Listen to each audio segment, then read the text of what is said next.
Hai anak-anak hebat, apa kabarnya? Tetap semangat dan salam sehat selalu ya.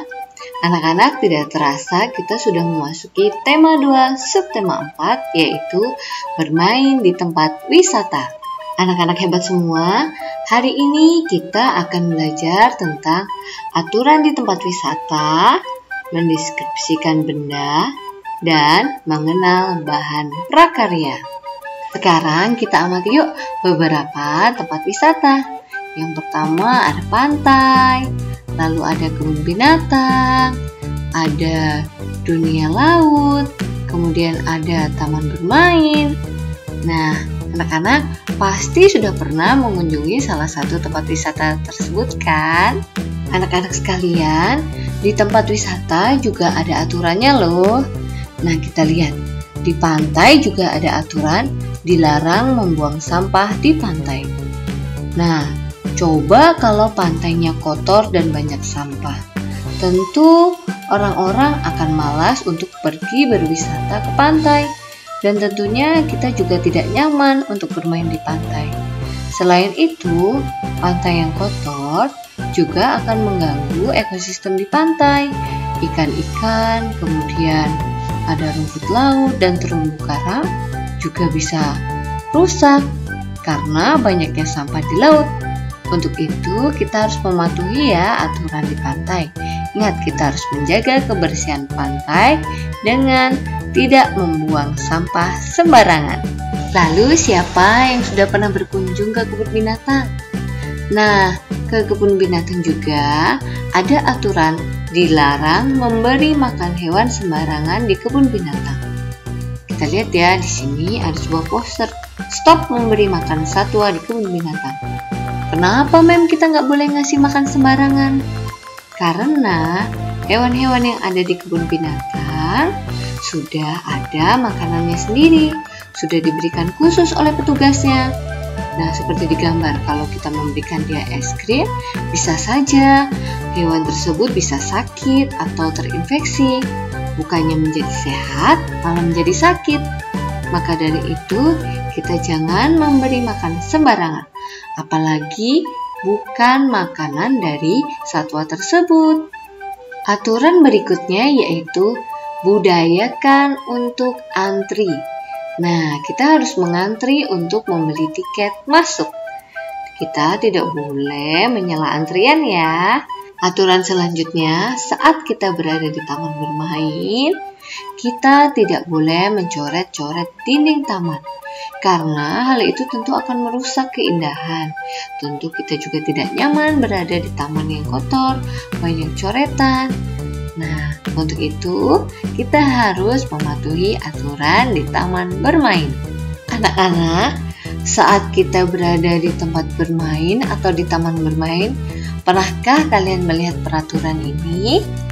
Dilarang menginjak rumput dan dilarang memetik atau merusak bunga di taman. Nah, itu adalah beberapa contoh aturan di tempat bermain. Sebagai anak-anak hebat, mari kita mematuhi aturan yang ada di tempat bermain atau tempat wisata saat kita sedang berkunjung. Oke? Anak-anak hebat semua, aturan dibuat untuk ditaati oleh semua orang. Akibat jika tidak menaati aturan yaitu dapat merugikan diri sendiri dan orang lain. Apabila kita melanggar aturan, maka kita akan mendapatkan sanksi. Lalu, akibat selanjutnya, suasana menjadi tidak nyaman. Untuk itu, mari kita menjadi anak-anak hebat dengan mematuhi setiap aturan yang ada dimanapun kita berada. Anak-anak hebat, selanjutnya kita akan belajar mendeskripsikan benda. Apa sih mendeskripsikan itu? Mendeskripsikan artinya menceritakan. Untuk membuat deskripsi, maka diperlukan data. Data tersebut kemudian diubah menjadi kalimat. Kalimat disusun menjadi sebuah paragraf. Kita langsung simak contohnya yuk. Benda apakah ini? Siapa yang tahu? Iya benar, ini adalah sepatu. Kita akan menuliskan datanya ya.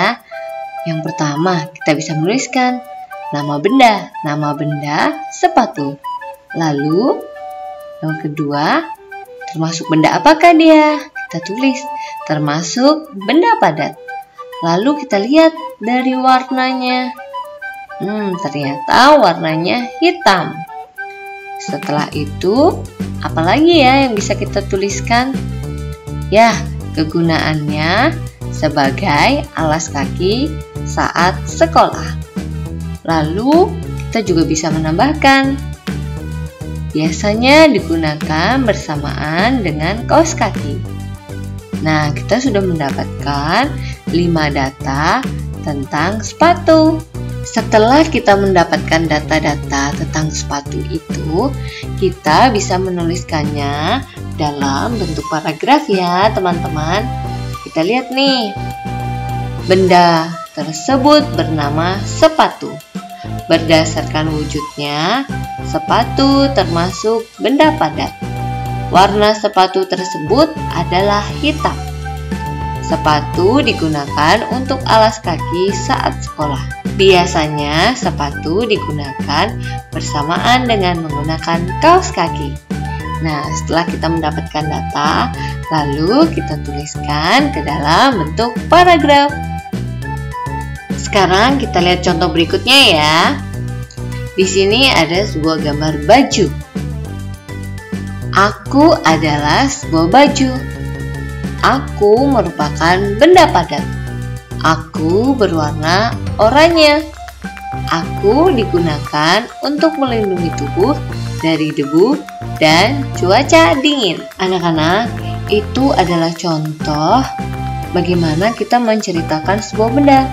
Kita lihat dulu, amati benda yang akan kita ceritakan. Di situ kita sudah dapat melihat bahwa baju tersebut warnanya orange dan dia benda padat. Lalu dia digunakan untuk melindungi tubuh dari debu dan cuaca dingin. Nah, anak-anak bisa menceritakannya melalui tulisan. Selanjutnya, benda apakah ini? Siapa yang tahu? Ya, ini adalah minyak. Lalu, benda ini merupakan benda apa ya? Padat, cair, atau gas? Ya, benda cair. Lalu, warnanya apa? Lalu kegunaannya untuk apa? Nah, dari situ kita dapat menuliskan dalam bentuk tulisan. Sekarang kita tuangkan dalam tulisan yuk. Aku adalah minyak. Aku merupakan benda cair. Aku berwarna kuning. Aku digunakan oleh ibu untuk memasak dan menggoreng ikan. Aku selalu berada di dapur. Nah, itu contoh paragraf mendeskripsikan benda. Nah, di sini kita mendeskripsikan minyak. Nah, tentu masih banyak benda-benda di sekitar kita yang dapat kita deskripsikan ya, yang dapat kita ceritakan. Nah, sekarang Mem Heni punya sebuah paragraf. Kita lihat yuk apa yang diceritakan dari paragraf berikut. Aku adalah benda cair. Aku sering digunakan untuk memberi rasa manis buah-buahan pada minuman. Warnaku juga bermacam-macam. Aku banyak disukai oleh anak-anak. Aku adalah sirup. Benar sekali. Anak-anak, selanjutnya kita lihat yuk prakarya di bawah ini. Ada keris-kerisan dari janur, ada kendi, ada gantungan kunci dari tutup botol, ada bentuk kupu-kupu dari kertas origami, kemudian ada rumah-rumahan dari stik es krim, ada pesawat dari botol bekas. Nah, prakarya-prakarya tersebut ada yang terbuat dari bahan alam dan juga bahan buatan. Kita lihat ya. Bahan untuk membuat prakarya dikelompokkan menjadi 2, yaitu bahan alam dan bahan buatan. Bahan alam yaitu semua bahan yang ada di alam dan buatan alam, misalnya kulit kerang, daun, biji-bijian, tanah liat, dan tentunya masih banyak lagi. Sedangkan bahan buatan adalah semua bahan yang dibuat oleh manusia. Misalnya kertas, plastik, sedotan, kardus, dan masih banyak lagi. Semua bahan-bahan tersebut dapat digunakan untuk membuat prakarya. Coba kita lihat. Apa ya ini? Siapa yang tahu? Ya benar, ini adalah kincir angin. Kincir angin dapat dibuat menggunakan bahan buatan dan bahan alam. Kalau menggunakan bahan buatan kincir angin, yaitu dibuat dari kertas ataupun dari bahan plastik. Sedangkan kalau dari bahan alam, kincir angin dapat dibuat dari daun kelapa. Anak-anak, cukup sekian pembelajaran kita hari ini. Hari ini kita sudah belajar tentang aturan di tempat wisata, menceritakan benda, dan bahan-bahan untuk membuat prakarya. Semoga anak-anak mudah untuk memahami materi tema 2 subtema 4. Tetap semangat dan salam sehat selalu.